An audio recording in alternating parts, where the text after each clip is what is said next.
ನಾಗರಿಕರ ಪರವಾಗಿ ಕಮಿಷನರ್ ಅವರಿಗೆ ಹಾಗೂ ಅವರ ಕಂದಾಯ ಇಲಾಖೆ ಅಧಿಕಾರಿಗಳಿಗೆ ಹೃದಯಪೂರ್ವಕ ಧನ್ಯವಾದಗಳನ್ನು ತಿಳಿಸ್ತಾ ಇದ್ದೀನಿ.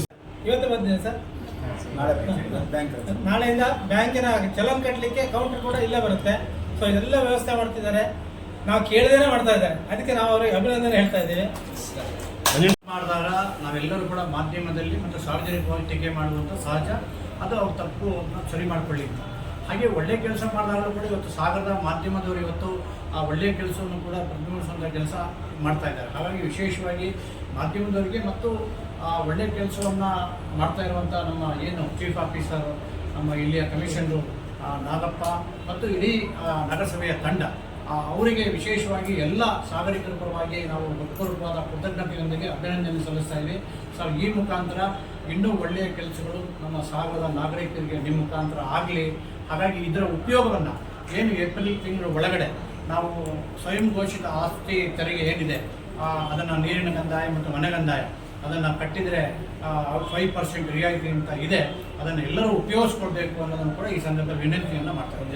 ನಗರಸಭೆ ವ್ಯಾಪ್ತಿಯ ಎಲ್ಲ ಸಾರ್ವಜನಿಕರಿಗೆ ನಾನು ನಮಸ್ಕಾರಗಳನ್ನು ತಿಳಿಸ್ತಾ, ಇವತ್ತು ಏನು ಎಲ್ಲ ನಮ್ಮ ಮಾಧ್ಯಮ ಮಿತ್ರರು ಹಿರಿಯರು ತಾವೆಲ್ಲ ಹೇಳ್ದಂಗೆ ನಮ್ಮ ವಾರ್ಷಿಕ ವರ್ಷದ ಇವತ್ತು ಮೊದಲನೇ ದಿನ ಏಪ್ರಿಲ್ 1ನೇ ತಾರೀಕಿಂದ ಮಾರ್ಚ್ 31, 2027 ಇದು ಆರ್ಥಿಕ ವರ್ಷ ಇರುತ್ತೆ. ಸರ್ಕಾರ ನಮಗೊಂದು ಅವಕಾಶ ಮಾಡಿಕೊಟ್ಟಿದೆ.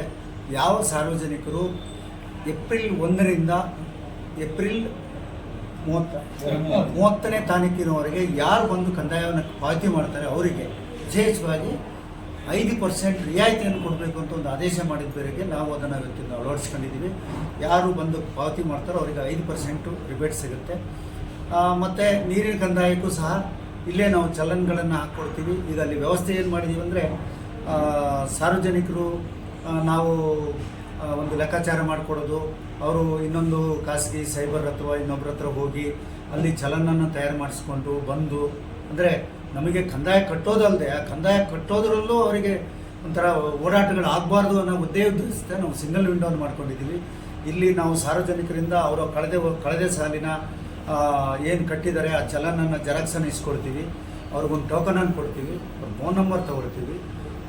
ಒಂದು ಕನಿಷ್ಠ ಮ್ಯಾಕ್ಸಿಮಮ್ 3 ದಿವಸದೊಳಗೆ ನಾವು ಅಧಿಕೃತ ಬ್ಯಾಂಕ್ ಚಲನನ್ನು ರೆಡಿ ಮಾಡಿ ಅವ್ರಿಗೊಂದು ಫೋನ್ ಮಾಡ್ತೀವಿ. ನಮ್ಮ ಆಫೀಸಿಂದನೇ ಫೋನ್ ಹೋಗುತ್ತೆ. ಅವರು ಇಲ್ಲಿ ಚಲನ ಇಸ್ಕೊಂಡು ಮತ್ತೆ ಬ್ಯಾಂಕಿಗೆ ಹೋಗೋ ಅವಶ್ಯಕತೆ ಇಲ್ಲ ಸರ್. ಬ್ಯಾಂಕಿನ ಇಂಡಿಯನ್ ಬ್ಯಾಂಕನ್ನು ಕೋರಿಕೊಂಡು ಇಲ್ಲಿ ಒಂದು ಬ್ಯಾಂಕ್ ಕೌಂಟ್ರನ್ನು ಮಾಡ್ಕೊಂಡಿದ್ದೀವಿ.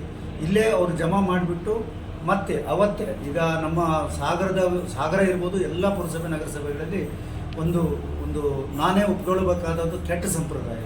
ಸಾರ್ವಜನಿಕರು ಕಷ್ಟಪಟ್ಟು ಅವರ ತೆರಿಗೆಯನ್ನು ಪಾವತಿ ಮಾಡ್ತಾರೆ. ನಮ್ಮ ಸ್ಥಳೀಯ ಸಂಸ್ಥೆಯಲ್ಲಿ ನಮ್ಮ ಸಾಗರ ನಗರಸಭೆಯಲ್ಲೇ ನಡೆದು ಬಂದಂಥ ದಾರಿಗಳು ಈಗೇನು 3 ವರ್ಷ ಆಯ್ತು ಸುಧಾರಣೆ ಆಗಿ, ಆ ಚಲನ ಪಾಪ ಸಾರ್ವಜನಿಕರು ಅವ್ರ ಮನೆಗೆ ವಾಪಸ್ ತಗೊಂಡೋಗಿರ್ತಾರೆ, ನಮ್ಮಲ್ಲಿ ಖಾತೆಯಲ್ಲಿ ಎಂಟ್ರಿ ಆಗಿರೋಲ್ಲ. ಹೋದ ವರ್ಷ ಮತ್ತೆ ಬಂದಾಗ ನಿಮ್ಗೆ 2 ವರ್ಷ ಬಾಕಿ ಇದೆ ಅನ್ನೋ ಒಂದು ಪ್ರತೀತಿ ಇಲ್ಲಿವರೆಗೂ ನಡೀತಾ ಇತ್ತು. ನಾವು ವರ್ಷ ಆ ಸುಧಾರಣೆ ಬಗ್ಗೆ ಅದಕ್ಕೆ ಹೆಚ್ಚಿನ ಒತ್ತನ್ನು ನಾನು ವೈಯಕ್ತಿಕವಾಗಿ ಕೊಡ್ತಾ ಇರೋದು. ಅಂದರೆ ಆ ಚಲನ್ನ ಅವರೇನು ಒಂದು ಪ್ರತಿಯನ್ನು ತಂದು ನಮ್ಮ ಆಫೀಸಿಗೆ ಕೊಟ್ಟ ತಕ್ಷಣ 24 ಅವರ್ಸಲ್ಲಿ ಅವರ ಖಾತೆ ಪುಸ್ತಕಕ್ಕೆ ಎಂಟ್ರಿ ಮಾಡಿ ಅವರ ಪಾವತಿ ಮಾಡಿದ್ದನ್ನು ದೃಢೀಕರಿಸಿಕೊಡ್ತೀವಿ. ನಾವು ಆ ಥರದ ವ್ಯವಸ್ಥೆ ಮಾಡ್ಕೊಂಡಿದ್ದೀವಿ. ಇನ್ನು ಹಿರಿಯ ನಾಗರಿಕರಿಗೆ ಪ್ರತ್ಯೇಕ ಕೌಂಟರು, ಎದುರುಗಡೆ ಸಮಯನ ಹಾಕಿದ್ದೀವಿ, ಕುಡಿಯೋ ನೀರು ಇಟ್ಟಿದ್ದೀವಿ, ಕಾಫಿ ಟೀ ಇಟ್ಟಿದ್ದೀವಿ. ಈಗೆಲ್ಲ ಶುಗರು BP ಜಾಸ್ತಿ, ಡಿಹೈಡ್ರೇಷನ್ ಆಗುತ್ತೆ ಅಂತೇಳಿ ಬಿಸ್ಕೆಟು ಎಲ್ಲ ಇಟ್ಟಿದ್ದೀವಿ. ಅದು ನಮ್ಮ ಕರ್ತವ್ಯ. ಯಾಕಂದರೆ ಈಗ ಬೇಸಿಗೆ ಕಾಲ ಬೇರೆ, ನಾವು ನಮ್ಮ ಈಗ ಗ್ರಾಹಕರ ಕಾಳಜಿಯನ್ನು ಇವತ್ತು ಖಾಸಗಿ ಸಂಸ್ಥೆ ಎಷ್ಟು ನೀಟಾಗಿ ₹1 ಖರ್ಚು ಮಾಡಿ 99 ರೂಪಾಯಿನ ಲಾಭ ಗಳಿಸ್ತಾರೆ. ನಾವು ನಮ್ಮ ಸೇವೆಯನ್ನು ಇನ್ನೂ ಸ್ವಲ್ಪ ಉತ್ತಮಗೊಳಿಸಬೇಕು, ಜನಸ್ನೇಹಿ ಸೇವೆಯನ್ನು ಕೊಡಬೇಕು ಅನ್ನೋ ಉದ್ದೇಶದಿಂದ ನಾನು ನಮ್ಮ ರೆವಿನ್ಯೂ ಆಫೀಸರು, ನಮ್ಮ ಮ್ಯಾನೇಜರು ಎಲ್ಲ ಸೇರಿಬಿಟ್ಟು ಒಂದು ವ್ಯವಸ್ಥೆಯನ್ನು ಮಾಡಿದ್ದೀವಿ. ಇದರಲ್ಲೂ ಏನೋ ಸಣ್ಣ ಪುಟ್ಟ ಲೋಪಗಳಿದ್ದರೆ, ಇನ್ನೊಂದಿದ್ದರೆ ನಾವು ಅದನ್ನು ಇನ್ನೂ ಸುಧಾರಣೆ ಮಾಡ್ಕೊಳ್ಳೋಕ್ಕೆ ನೀವು ನಮಗೆ ಡೈರೆಕ್ಷನ್ ಕೊಟ್ಟಂಗಾಗುತ್ತೆ. ಅದು ವ್ಯವಸ್ಥೆಗೆ ಅನುಕೂಲ ಆಗುತ್ತೆ. ಎಲ್ಲ ಸಾರ್ವಜನಿಕರು ಇದನ್ನು ಬಳಸ್ಕೋಬೇಕು. ಆಮೇಲೆ ಏಪ್ರಿಲ್ ನಂತರ ಬಂದು ಬಡ್ಡಿ ಕಡಿಮೆ ಮಾಡಿ ಇದು ಮಾಡಿ ಅಂತ ಹೇಳಿದ್ರೆ ಯಾವುದೂ ಅವಕಾಶ ಇರೋದಿಲ್ಲ ಈಗೆಲ್ಲ.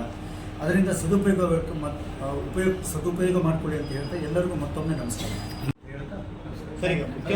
ಹಾಕಿದ್ದೇ ತಪ್ಪು. ಆ್ಯಕ್ಚುಲಿ ನೀವು ಒಂದು ಫೋಟೋ ಹೊಡೆದು ಇಲ್ಲೊಂದು ಪಬ್ಲಿಕ್ನಲ್ಲಿ ಅಂತ ಹಾಕಿದ್ರೆ ಅದು ಸುಪ್ರೀಂ ಕೋರ್ಟಿನ ನಿಯಮ ಉಲ್ಲಂಘನೆ ಆಗುತ್ತೆ.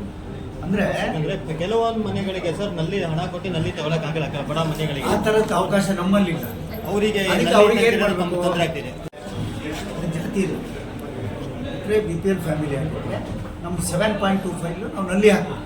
ಅಂದರೆ ಅವ್ರಿಗೆ ಅವಾಗ 3,200 ರೂಪಾಯಿ ಉಳಿತೈತೆ. ಸರ್, ಮತ್ತೆ ನಗರಸಭೆಯಿಂದ ಉಚಿತ ನಲ್ಲಿ ಸ್ಕೀಮ್ ಬರ್ತಿತ್ತು ಸರ್, ಈಗ ಇದೆಲ್ಲ ಬಂದಾಗ್ಬಿಟ್ಟಿದೆ. ಅಲ್ಲಲ್ಲಿ ನೋಡೋಣ ಈ ಸರಿ ಸೇರಿಸ್ಬೇಕು. ಈ ಸರಿ ಪ್ರಯೋಜನ ಇದೆ. ನಲ್ಲಿ ತೆಗೆದ್ರೆ ತುಂಬಾ ಜನ ಸಮಸ್ಯೆಗಳಾಗ್ತದೆ, ನೀರಿಲ್ಲ ಪಾಪ. ನೋಡೋಣ. ಆದರೆ ತಿಂಗಳದ 120 ರೂಪಾಯಿ ಯೂಸರ್ ಚಾರ್ಜ್ ಆಗಿ ಕಟ್ಟಲೇಬೇಕು.